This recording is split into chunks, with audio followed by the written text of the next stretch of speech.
Okay, so you want to study in the US, you just got that admission into the school of your dreams and the course you've been waiting for. It's a new year, you're getting your goals on, and then the tuition fees has you like, what? Oh my God, how am I gonna pay?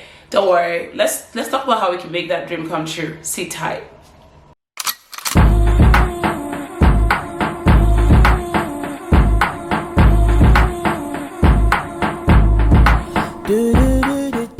Hello everybody and welcome to my channel. My name is Janie Booz, aka Janie of Canada, and on this channel we talk about everything life as a professional immigrant. If you're new, where have you been? Please subscribe because you're going to be getting awesome content. And if you're returning and subscribed, hello, it's good to see you again. So at the end of this video, you will have at least 3 ways you can finance your education in the United States, but we'll be focusing heavily on one. Sit tight. Okay, so I'd love for this to be very engaging. If you have any questions, drop it in the comments as we speak, and I just want to bring you on along this journey. Okay, so if you're new, you may not know, but if you're returning and you're subscribed, you will know that I was able to finance my graduate education, my master's degree, by taking a loan. So there are different ways you can finance your education. Some people will save, some people have been planning this for years, and so you've gotten to that point where you have to now use your savings for your education. Some people are just going to work while they're school and finance a little bit with that. Some people have inheritance. Whoop whoop. I don't know who those people are, but hey, some people have inheritance and some family support and friend support that they could use for your education. But like majority of international students who typically pay 3-4 times more than local students don't have those options, and it's very limited because you can't get like the local loans or whatever that goes to local students. So I'm going to be focusing a little bit more on the loan aspect because you can also get grants and scholarships, right? So we've talked about grants and scholarships. Those exist. They don't usually support the full thing, but sometimes they do. We've also talked about like options to save and work and family inheritance, but a lot of those are sometimes out of reach. So I'm going to focus a little bit more on the loans aspect. Like many of you know, I was able to finance my graduate education here in Canada by taking an international student loan, which was very rare at the time because those don't really exist. Luckily, there's a lot of companies who do that now, who give loans to international students, and one of them, Stilt, was gracious enough to sponsor this video. So we'll be going in depth about your options when it comes to taking a loan as an international student to finance your education. So in this video, I'm going to be giving you an honest review of Stilt. Actually, Stilt is a bank in the United States that can give loans to anyone with a US visa, a visa that's at least 6 months. So if you're a traveler, you come into work, you're a student, you can have a Stilt account, and this is an option for you. Anyone with a visa can open an account, which I think is pretty dope because I know here in Canada, at least, you can't just open an account without setting certain bills and proof that you live here permanently. So that might be an option that I think is really great. Oh, the good thing too is like it's a free account. You also get a debit card. You get cashbacks as well for every purchase.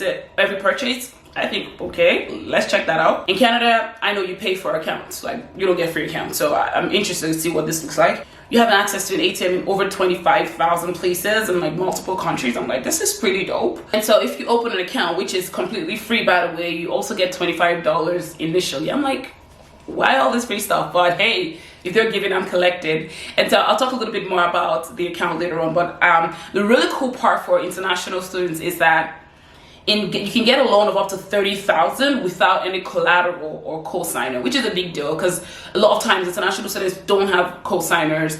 I don't have family or friends. Like I didn't have a family or friend that I could say co-sign on a 30-grand loan for me, which is big. And they also claim that the pre-approval or the approval process for the loan is by artificial intelligence. So it's not anybody that's looking to say, oh, you're from this country. No. And so it's supposed to be bias-free, and you don't need a social security number or a high credit score to get the loan. Okay, because again, I think it's interesting that you don't need a social security number, but the high credit score definitely helps because if you're international, you're just building your credit a lot of times. You don't have long credit history, but I think they're definitely going to do a credit check. But I don't think you don't need a great credit. They just want to see what you have. We'll see. Okay, honestly, let's just check it out for ourselves, okay? So I'm going to go to the website now. Okay, so it says here, loans for immigrants and the underserved. Interesting. Better rates, no hidden fees. If you have any of these visas and more, you can apply. Okay. It says it's a better way to build and access credit. No C, no problem. You don't need a co-signer. We talked about that. Oh, it also says it has low interest rates. I checked and I see that the interest rates start from 7.99, which I think generally is high because local students get anywhere from 3 to 4%. But as an international student, that's pretty much maybe all you can get, to be honest. I think my loan was about that. The company I used, Prodigy, at the time was about 8 point something because theirs are a little higher. You don't have to worry about prepayment. I'll talk a little bit more about the importance of, before you take a loan, things to note. So there's no prepayment fees, meaning that if you take a 30 grand loan today and you come into some money, you want to pay back a big chunk, you can do that without any penalties. So sometimes people charge you because they want to make sure they're getting interest on you for the whole loan term, but it doesn't seem like this is the case with Stilt. Okay, so how it works. Yeah, I love that it takes 2 minutes, according to them, or at least to fill if you click on apply today, this process takes 2 minutes. So they're asking the purpose of the loan, how many months do I need to pay back, what sources of income would you use to make timely payments. So you can say family, part-time job, whatever. It takes into account your contact information. So it does here ask for a social security number, but if you say I don't have one, it says you can still apply. So that's pretty cool. And then you can create your account. And then this is where you go to input your visa information, and I wonder what the financial bit is, but it takes 2 minutes to complete all of this to find out if you're eligible, at least for the pre-approval process. And then in 2 to 3 business days, they say you will hear back on if you got a loan or not. Okay, so let's go through this. What we look for: we believe your mother and your credit score. We look at all indications of financial responsibility. So they're looking at current employment or employability.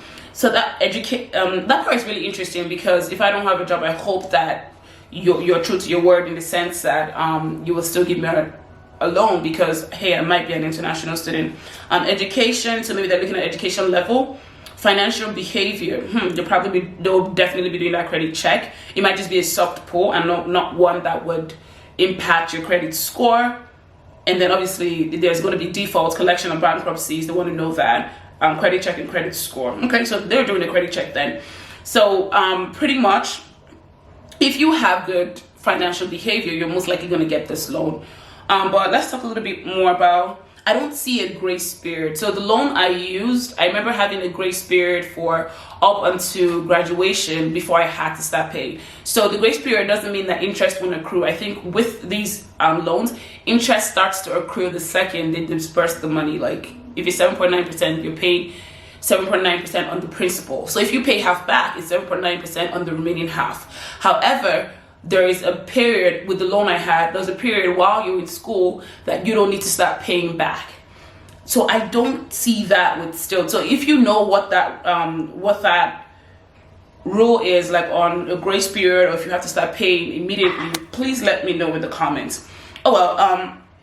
So this is the part where I actually advise on what you should do before you take a loan. Nonetheless, you have to have a repayment plan. Like, I'm not going to take a 30,000 loan if I don't know that I'm going to get a job that pays me at least double of that, because I mean, maybe not double, but you get what I'm saying, because you don't want to have that loan throughout. You also want to do the math. What does it come to? So they might give you a loan for 30K, you might end up paying 45K or 60K at the end of your loan term. You want to know that number, right? So you can actually look at your best alternatives. The fact that you can get 30K in loan doesn't mean you should take the entire 30K. What do you have from your own savings, right?